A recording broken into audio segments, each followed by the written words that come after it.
ഇന്നത്തെ recipe കൈപ്പയ്ക്ക fry ആണ്. ഒരു കൈപ്പയ്ക്ക കഴുകി മുറിച്ച് വെച്ചിരിക്കുന്നതാണത്. ഇതിന് അധികം ഇൻഗ്രീഡിയൻസ് ഒന്നും വേണ്ട, പെട്ടെന്ന് ചെയ്യാൻ പറ്റും. ഇതിലേക്ക് ഇതാണ് ഞാൻ ഇടണ മുളക് പൊടി,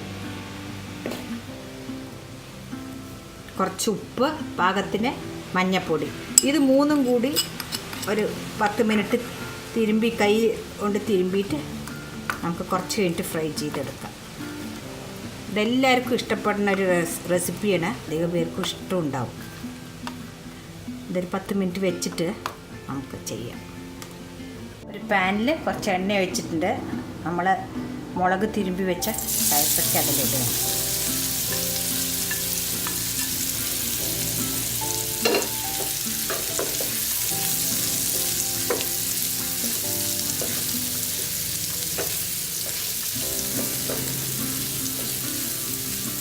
ഇതിനി സിമ്മിലാക്കിയിട്ട് കുറച്ച് നേരം കിടക്കട്ടെ.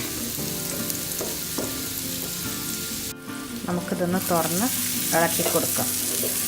ഇതിപ്പോൾ സിമ്മിലിട്ടിരിക്കണേ.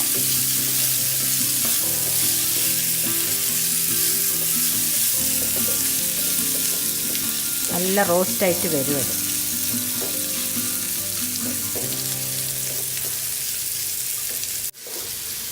ഇത് നമുക്കൊന്ന് അടച്ച് വെക്കാം കുറച്ച് നേരത്തേക്ക്. കൈപ്പയ്ക്ക ഫ്രൈ റെഡിയായി. ഇതിലേക്ക് കുറച്ച് കരിവേപ്പിൻ്റെ ഇല ഇട്ടിട്ടുണ്ട്. അങ്ങനെ നമ്മുടെ കൈപ്പയ്ക്ക റെസിപ്പി റെഡിയായി, കൈപ്പയ്ക്ക ഫ്രൈ.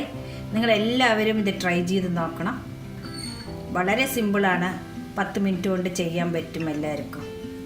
Thank you.